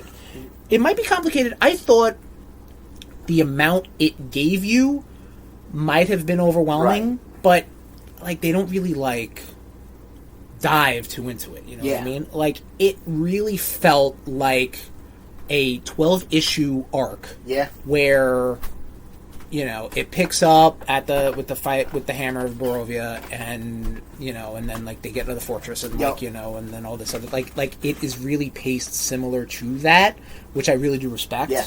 And I thought David Cornsweet. Yes. He is very good. Very good. I dug him. Very good. The cast was great. I thought. I don't think there was a stinker on the cast. Like. Nicholas Hoult as Lex Luthor. Oh, he was good. Really liked. My girlfriend was like, I hate him, and I'm like, sometimes you need a villain that you hate. Yeah. Yes, and I feel like James Gunn throughout the Guardians movies has pretty much done that. Ego probably being the one that like he pulls the rug out from everybody, but like that's good, you know. Yeah, he's supposed to root to get the bad guy get his ass kicked, you know. But I really did like it. Yeah. Yeah. Any questions you want? How I feel about certain things? Well, what did you think of like Mr. Terrific, Green Lantern, the Justice Gang? Yeah. I thought they were fine. You know what I mean? Like I thought Mr. Terrific, a lot more Mr. Terrific than I thought I would get, which is fine. You know. That's the dude that played Darwin. Yes. And I was just like, wow, cool, you're playing a character that makes sense for you and you're not going to get fucking murdered. Right. And I know, he was like, he had a lot of hesitation on doing Mr. Terrific because he was just like, well, you know, I was told one thing. Yeah. And so that's cool. You're not dealing with Scumbag Fox. The Justice Gang was good. They did what they had to do. Nathan Fillion as Guy Gardner was pretty good, yeah. Good casting. Yeah. The whole Jimmy Olsen side story was a little weird. That was really. I was like, is he hung like a fucking? Yeah, that's kind of what is like. Is that like the gag? Like, you know, like, oh yeah, Jimmy Olsen, like, oh, he's Superman's little buddy, but I don't know. He's been slaying that dong, bro. Seriously, right? I loved how he did overuse crypto. Crypto was like the best part. Like he used crypto, but he didn't like. Wasn't like a Baby Groot sort of situation where it's like it's everywhere. Like no, when crypto wasn't around, we were like, "Where's crypto?" Yeah. Much like Superman. Superman was like, "Where's my dog?" My major complaint about the movie was hallucinating that his leg was stretching. No, was the fact that like, oh yeah, no, you were sent to Earth to conquer them. Yeah, that was. I didn't like that. That was a little weird, and that felt even like that had to have been doctored. You know, because like the way, like even just the tone of speech from, you know, basically do good, da da da da, and then just like now then have your own secret harem. Like that just seemed like. Yeah. This has to be some fabrication, but no, they stuck with it. Yeah, and I think that's good. That gives Bradley Cooper as Jor-El. Yeah, right. Which is weird. I didn't realize that until I looked it up. Yeah, you know they filmed the lady like below him because he is like 4'6", I think. Is it? Cooper. Oh, But he's a very short man, probably average height, but Hollywood. He was in the raccoon suit the whole time, doing Rocket. That's not CGI. Shut up. You're an idiot. I think if anything, it highlights Ma and Pa Kent more. Which I like, and I know people are like, oh, they made them, complete stupid hicks. Guess fucking what? Ma and Pa Kent are probably some of the most innocent people. Absolutely, yeah. In all of comic books, and probably point. And probably also the most sincere people as well. Like, how can you be mad about that? Right. Like, fun fact: my girlfriend, big Howard Stern fan, told me that I didn't know this. James Gunn based Ma and Pa Kent after the mother and father of one of Stern's writers, who have a very Midwestern drawl. Like, even to the fact that, like, he gave James Gunn some, or basically the parents, the real parents, provided voicemails to James to just get, like, their inflections and stuff. Right. So that's pretty cool. And I thought even just seeing them, like, talking to the phone like this, I was like, this is the most authentic parents I've seen outside of maybe like the animated series. Like, because those were good. I mean, the fucking Man of Steel was fucking Kevin Costner and right? Diane I'm like, Keaton. they're too pretty for that. I hated that whole fucking scene. I didn't see Man of Steel, but I know what you're talking about. But like, I felt like I was just like, oh yeah, like these are just some fucking human beings. Exactly. Like, that's perfectly fine. What else? What's her name? Who played Lois was very good. She was very good. Yes. Rachel. Yeah, it's like Boskowitz. I'm gonna find out right now. Okay. Bronsonwitz? No, just Brosnan. Rachel Brosnan. Okay. Yes. Okay. Yeah. Cool. Yeah. I kind of hope he changes the symbol. Like, I like the fact that it didn't look like an S. Right. Which kind of threw me off a little bit. Wasn't it more of a Kingdom Come S? Like, isn't that how, like, the S is? Like, it like is, skinny, but and then I don't know. I like seeing the actual S. Right. That's just me. You might get that. And might.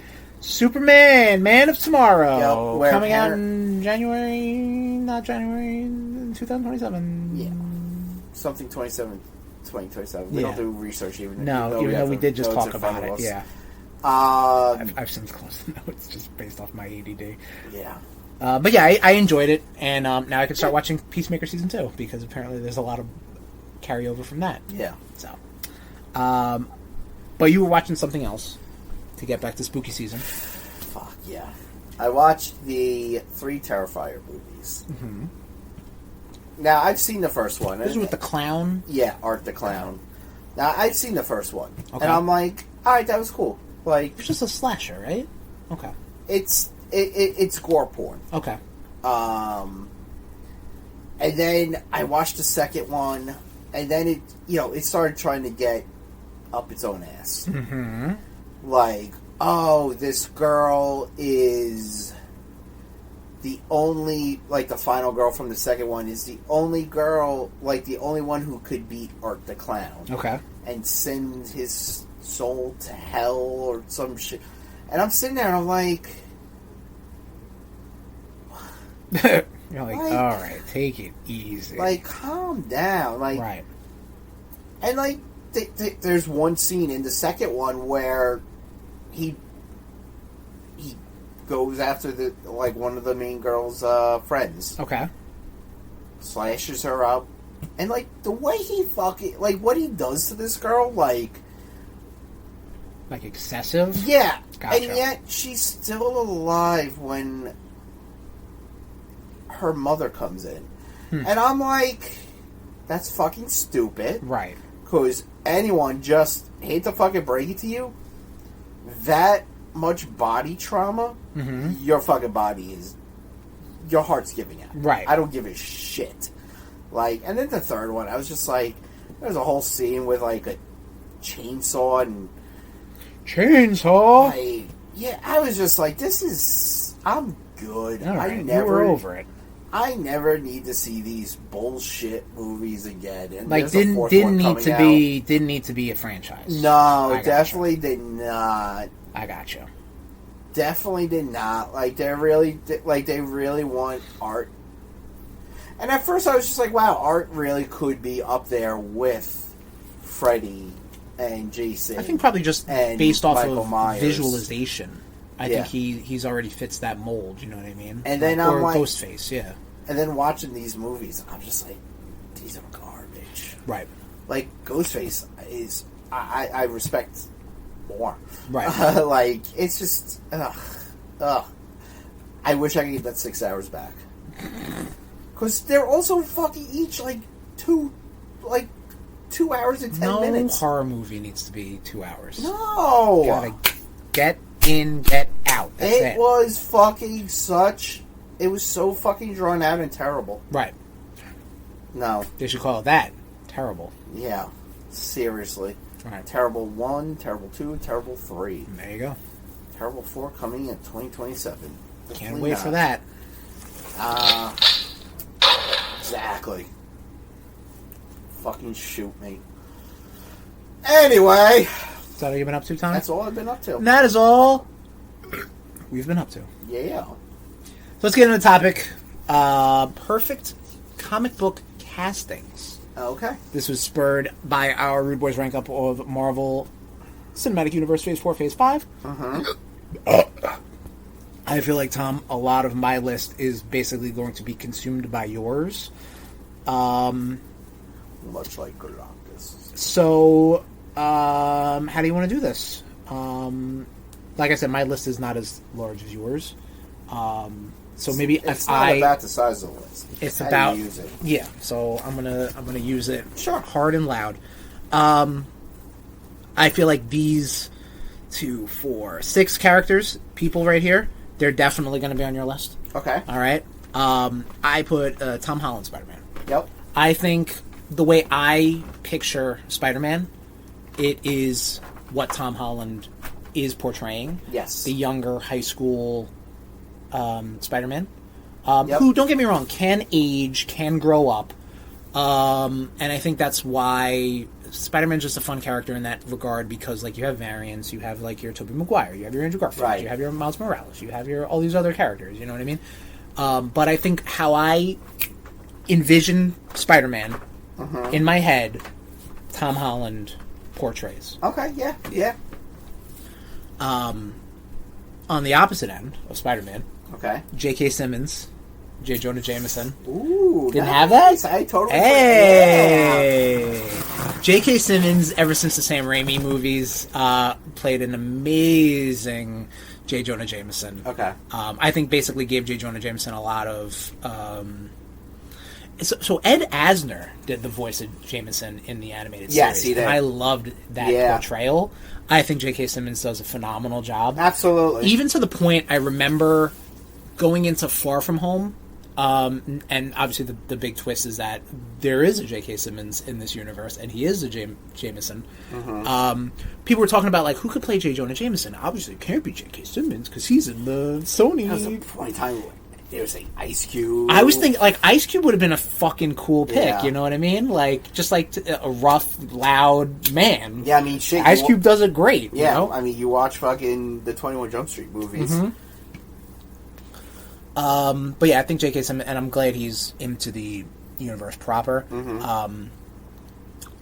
I didn't go super duper crazy with the MCU stuff, but I did want to highlight the next few who I think are, like, for me personally, the top of the MCU casting choices. Okay. Robert Downey Jr. is Iron Man. Yep. As Tony Stark. I know Tony Stark was a fucking nobody before the movie came out, really. And I know that probably a lot of the personality that Robert Downey Jr. puts into Tony Stark is now in the cartoons and the comics and the video games. But he is just so now synonymous with Tony Stark. Yeah. That I think it's a perfect casting. If anything, it kind of like went back. But I even think back then people were like, "Oh wow, yeah, Robert Downey Jr. is Tony Stark." Okay, I could see that work. You know? Yeah. Tony Stark, that character, the New York financier, John Bernthal as the Punisher. I'm watching season 2 of Daredevil now. I think he's doing a phenomenal job as this portrayal of the Punisher.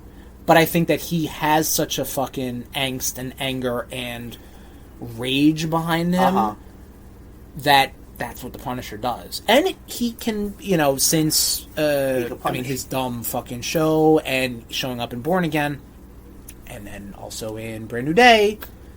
It's a brand new day. I like a good reserves Punisher too. Yeah, and he does that well. I feel like a reserve Punisher is probably a more dangerous. Oh, Punisher. absolutely, yes, absolutely. Yeah. Charlie Cox is Daredevil. Yep, I have him on here. I think that Ben Affleck was such a not choice. That's a hot shot casting for Matt Murdock, but having Charlie Cox as oh my god, Daredevil. Holy fuck, Matt Murdock, he does a good job. Going back to watch the first season of the Netflix show, and even his appearance in No Way Home and She-Hulk, like those are different, not interpretations, but that's a different writer writing Matt Murdock. Yeah. That's a different writer writing Daredevil. That happens in comic books, you know what I mean? Like, you're not completely assassinating the character, but you're like, oh yeah, he's funny in She-Hulk, because that's a funny show, like, I get that. Or he's, throwing dudes off fucking buildings in Born Again. And he's just an incredible performer. Oh, absolutely. And I think he's done an amazing job as Matt Murdock. My last one for the MCU, Ryan Reynolds as Deadpool. I was a little against it, thinking about it, because he really is just kind of annoying, but that is Deadpool. Yeah. Like, Deadpool is really annoying. Yeah. So it works out like that, you know? Like, it's a snake eating its own head sort of thing. Snakes can't eat its own tail. Sure they're not alcoholic? Yeah, well, I think it's less than 0.5. But I think, like, ever since the first movie, he definitely commanded it, and it was just like, holy shit, like, he did it, Again, that movie, I still feel, came out 10 years too late, but honestly, 10 years prior to that, you got fucking X-Men Origins, and that was that. So, I think it came out when it came out, and the costume looks great. And I think he does a very good portrayal of Wade Wilson. That is it for my MCU picks. All right, so this is it. This is just I just put Marvel actors. Okay. Topping off is Hugh Jackman as Wolverine. Like, I remember when I first saw that, I was just like, I didn't know how I felt about it at first. Like when I saw X-Men in 2000, I was like, I don't know if I like this. Right. And fucking 18 years later, playing the fucking still part doing and it. still killing it. Still going to be doing it in Doomsday, and presumably. Possibly. I think so. Just so fucking good. Yeah. Like, he really was. Like, there was, like, even X-Men Origins, I was just like, he acted with what was given to him. He was the best part of that. Yeah. Next up is Wesley Snipes as Blade. I mean, I love the character Blade. Vampires, swords, guns, fucking cool ass trench coat, like, and just his whole demeanor. Like, he plays that. Like, when I read Blade in the comics, that's whose voice I hear is Wesley Snipes. Okay.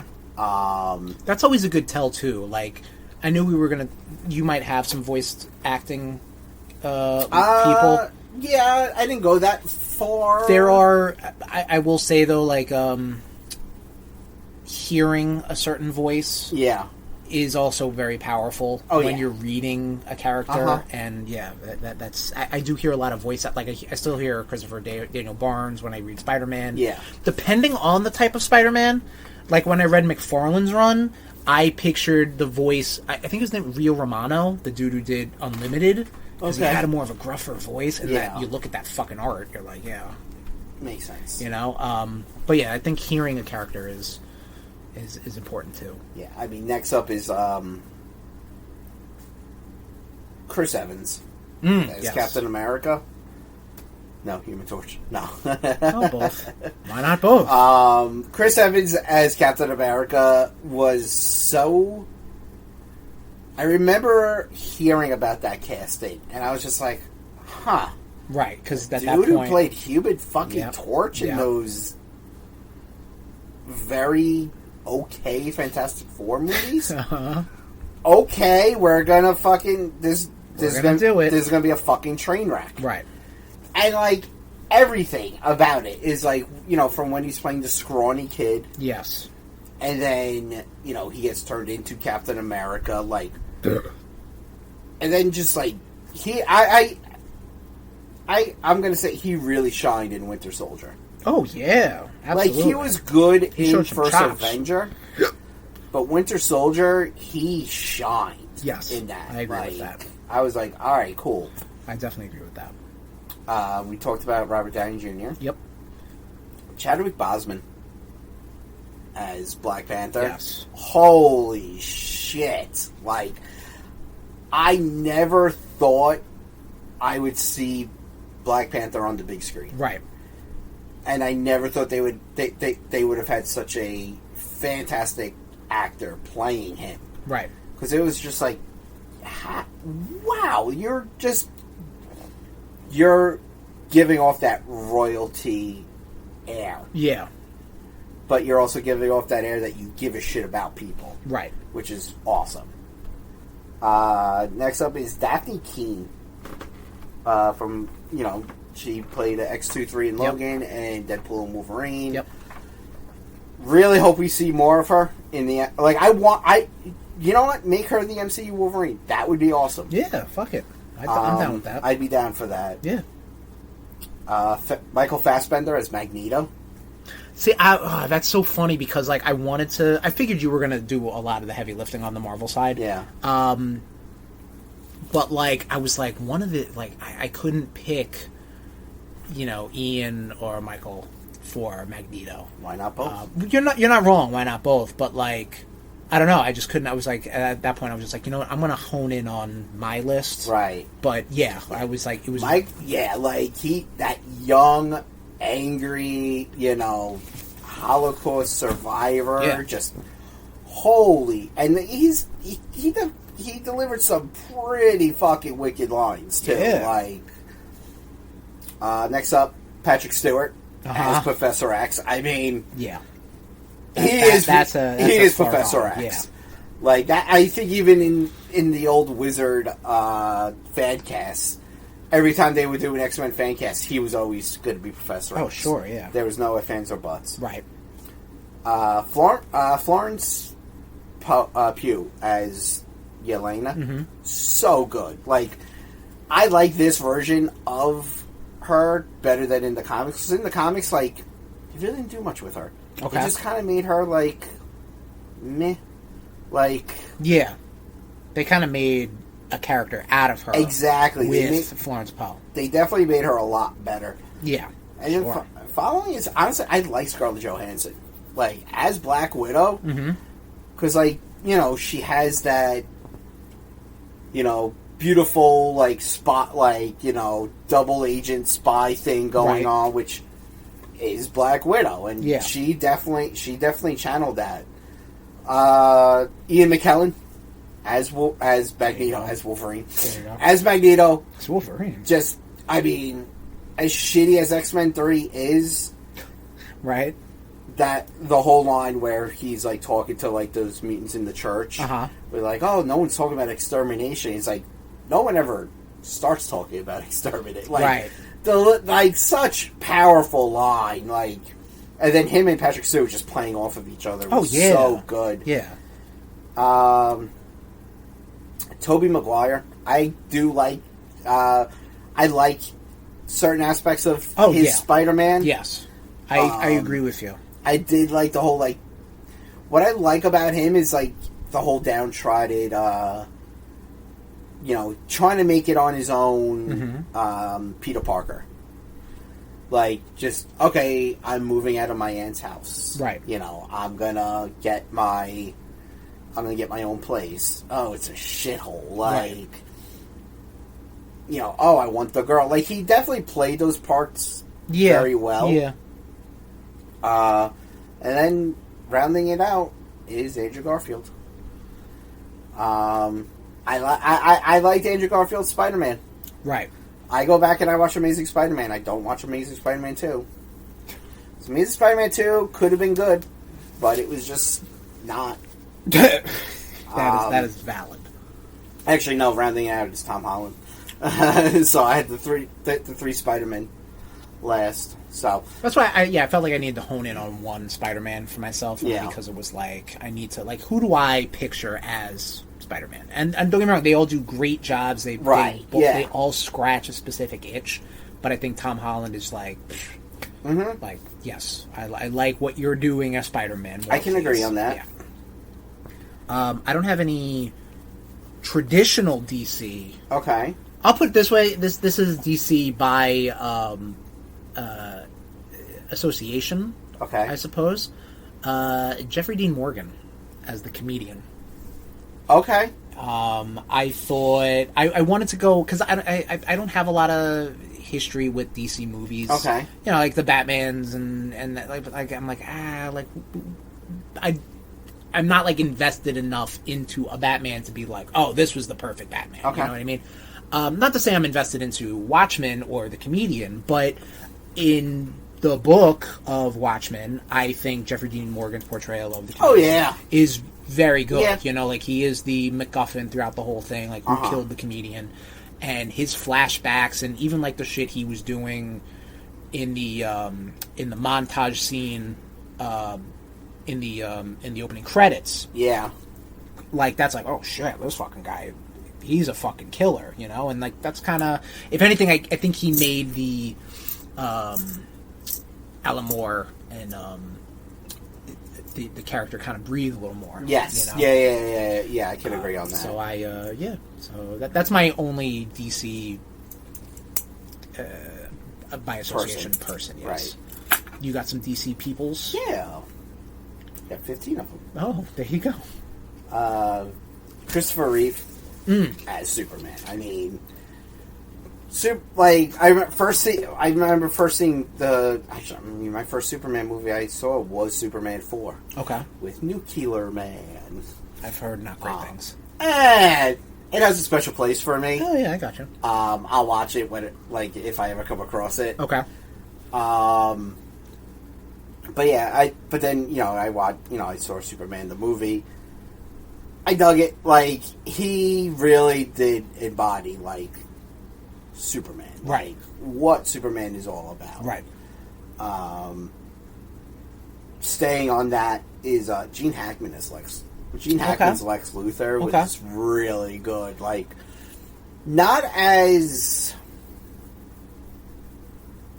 Nicholas Hoult was just his was just like, you're just an evil bastard. Like, oh yeah. Gene Hackman was kind of goofy, but he at the same time he knew what he wanted. He wanted Superman out of the picture. Right. That's why he made a Nuclear Man, like a Bizarro. Michael Keaton as Batman. I again, seeing that 9-10 years old, you're like, holy shit, this is Batman to me. Right. Like, I got you. And then honestly, I liked Ben Affleck. Like, I liked the suit. I liked the way he looked in the suit. Definitely a lot better than his Daredevil. Right. He does play. He does play Bruce Wayne. That whole arrogant playboy. It's Ben Affleck. Yeah, the little bit of he his can pull that off. Yeah. Next up is David Cornsweet, who's the current Superman. Yes. Really good. Like, just... This motherfucker was saving everybody. He saved the goddamn squirrel He did, from yes. dying. Yes, like, oh yes. he was saving every motherfucking thing in this. Like, the whole part, like, the dog and everything. Everything. Gotta save life, man. That's Yeah. Superman. Matt Ryan, he played Constantine Okay. on the short-lived show, and he showed up, like, in the Arrowverse as well. Okay. Grant Gustin, who played Flash Right. on the television show. He was Wally West, right? Barry Allen. Barry Allen. Yeah. He hit that part, like, nail on the head. Nice. Like, I have not seen anyone play Flash that well in quite some time. Right. And we never will. Just bring him back. Right. John Cena. I'm not a big fan of the Peacemaker show, Right. but from what I know of Peacemaker, like, I don't know, he kind of... So that was the thing. I don't He's know a enough goof. about Peacemaker to be like, oh yeah, Yeah. John Cena's him, you know, like. But he definitely does a good job. You know what I mean, Alan Richardson. He played Hawk in the Titans show. okay, He also played Aquaman in Smallville. okay, He's in that show Reacher. okay. I know who you're talking. Okay, about. yeah. He played the part of Hawk very well. Right. Like, he channeled that trauma that Hawk had and everything. Like, you're like, wow, this really is page to life. Like, Right. right, Okay. right off. Perfect. We talked about it on Catch Up. Rachel Brosnahan Yeah. as Lois was really good. Right.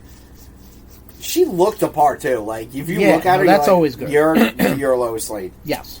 Margot Robbie is Harley Quinn. See, she was gonna make my list, but I'm like, do I? Also, I never saw Birds of Prey, so I can't really even say if you were good in that. But just how she plays Harley Quinn. Oh, absolutely, She yeah. played that part. Like, she plays her very well. Right. Tom Ellis, he was Lucifer, Okay. which he shows up in the comics. And, like, yeah, he just, that whole, like, the devil trying to do good, like, that's in the comic Lucifer, it's like, holy shit, yeah, okay, this dude read the comics. Right. That's good. He did his homework. Yeah. Michelle Pfeiffer is Catwoman. This is a personal pick. No, but like, yeah. But no, honestly, like, that's kind of how I always picture Catwoman. Right. Like, yes, she's a love interest. But then, like, you know, honestly, you could get her to voice, like, I would have loved her to voice Catwoman in the show. That would have been great. Like, cause like, that's her, like, I hear her voice. That's the voice. Yeah. See, perfect. I think if it transcends kind of like you thinking about that character, that actor. Yeah. And you're just hearing the character. I think that's a great plus. Yeah. And Tom Welling as Clark Kent. In Smallville? Yeah. Okay. He played more Clark Kent than Superman, which I liked. He definitely gave Clark Kent, like, more of a, like, what's the word? Not clout, but, like, more, character. Okay. So, that's what I liked about him the most. Gotcha. Because, like, you never see him as Superman. Like, he does Superman stuff. Right, but he's not. He Yeah. doesn't don the cape and Exactly. And honestly, I really did enjoy Nathan Fillion as Guy Gardner. Like, that is like, I was like, wow, you did it. You fucking channeled that asshole Right. perfectly. Channel that asshole. That's all I have for DC. Okay. And then, of course, I would be remiss if I didn't say Kevin Conroy. Yes, of course, yeah. That's the Kevin Conroy tier of voice actors. Yes, you know, yeah. Portrayals. Because, like, I mean, he played Batman, how many fucking years? Like, That's true. show end games. So, I've got two more. Okay. I want to touch on real quick. Some wild cards. Oh. Dakota Johnson as Madam Web. No, I'm kidding. Mary Elizabeth Winstead as Ramona Flowers. Okay. And Kieran Culkin as Wallace Wells. Okay, yeah. Scott Pilgrim was a comic. I'm not picking Michael Cera because I just can't stand to look at the kid. I think he did a fine job, but also I'm like, also the portrayal of Scott Pilgrim in the movie is different than the one in the comics. Oh, very, very different. But I think Ramona stays the same, with the whole plot changing and shit. And Wallace definitely stays the same. Yeah. I think Kieran Culkin did an amazing job at that. And, Mary Elizabeth Winstead kills in that movie. Yes. You know what I mean? Like, I think she owns that fucking flick. Because Scott Pilgrim's a fucking dork. And he's an asshole. He's a fucking asshole. Yes. He's a fucking jabroni. He's a stupid kid who doesn't know what he wants. And it damages his relationships with people. But, and obviously Ramona has a lot of baggage too, but she does a great job, and that's all I got on my list. That's all I had on my list. And I think a lot of these actors and actresses did a fine job. Perfect casting, we say, Tommy. Yeah, I would say. Here we go. And on that note, Rude Nation, thank you for joining us on episode 190 of the RudeBoyz Power Hour Plus. Next episode, 191, we are going to be talking about the 30th anniversary, the American 30th anniversary, of the PlayStation 1. Yes. So hit us up in our social media, hit us up in our Discord, and we're going to reach out and get some PS1 memories from you. Also on our Discord and everywhere in all social media walks of life, we did reach out to the nation and we asked what your favorite anything, character, movie, television show, takeaway, scene, whatever, came out of the MCU Phase 4 and 5. And we got some feedback. TJ up in our Discord told us that his favorite thing was the portal scene in No Way Home. It's a good scene. Basically, when all the Spider-Mans come out and help, he says word for word, gotta be Andrew and Toby coming out of the portals in No Way Home. I agree with you. That might be my favorite thing because they were so stupid and coy about it up to that, and then they did it, and I'm like, yeah. Similarly, Brian, my friend from work, over in our Instagram page, reached out. I will get his thing word for word. He says the Spider-Man with all three Spider-Men. I don't know if that's Phase 4, though, LMAO. It was, Brian. It was Phase 4. Also on our Instagram, we got a comment from my friend Charlie, who says, biggest scumbag in the MCU is Scarlet Witch. I didn't know what that was in reference to, so, I think just Scarlet Witch, her character got damaged a lot in these phases. Total character assassination. Yes, absolutely. And to wrap it up, over in the Discord again, which is bit.ly/RudeBoyz Discord, the Fillion says, the therapy scene between Bucky and Sam in Falcon and the Winter Soldier. That scene made me cackle so fucking hard. That was very funny. Originally, when I first saw it, I thought it was just too ridiculous. I'm like, what are we doing here? But I was like, they made it work. I thought the actors really didn't play off each other well. Made that scene really good. Tommy, you got any big takeaways from Phase 4, Phase 5? I mean, I honestly think maybe No Way Home is far and beyond. No Way Home was like peak for that. Yeah, so I agree. Next question for the Rude Nation. We want to know who your perfect casting was. Is it a member of our list we gave you this episode, or is it not? Or is it a dark horse? Did they come from Dark Horse? Is it Flaming Carrot? Is it Nicolas Cage as Ghost Rider? Is it Dakota Johnson as Cassandra Webb? It will never be Cassandra Webb. Or is it Adam Scott as Ben Parker? Is it Megan Fox as April O'Neil? Tell us. Yeah, exactly. You can pull it if it began in a comic book and they made a movie out of it and that person was cast perfectly. You let us know. Is it John Pantaleone as Ben Urich in the dumb Ben Affleck Daredevil movie? You let us know, Nation. But that, you can hit us up on our social media and on our Discord, bit.ly/RudeBoyz Discord. But that wraps it up, Nation. Thank you for joining us. Hit up our social media accounts, bit. Is that it? bit.ly? No, it's a link tree. linktr.ee/RudeBoyz. That's it. That has all the links for our social media, our Instagram, our TikTok. Links to our Discord, our Twitch, twitch.tv/RudeBoyz469. I don't think I'm going to be streaming anytime soon, especially with the technological issues we have. I might screen record and post that. Okay. So to just put something out there on the YouTube, some spooky Rudetober stuff, because that's coming up soon, everybody. So we're going to clear the docket with the 30th anniversary of PlayStation 1, and then we're right into Rudetober season. Yup. So that's a good time to have. It's a good time to be a part of the RudeNation. So, hour 50, I got to pee multiple times. That's the one thing about these non-alcoholic beers, man. That Tom's toes are curling up like the fucking... These are the only ones that have made me piss for like real. a motherfucker. They're fucking hops, bro. And we're going to go hop to the bathroom, and we'll see you later on the RudeBoyz Power Hour Plus. This has been a presentation of the RudeBoyz Podcast Network. Oops.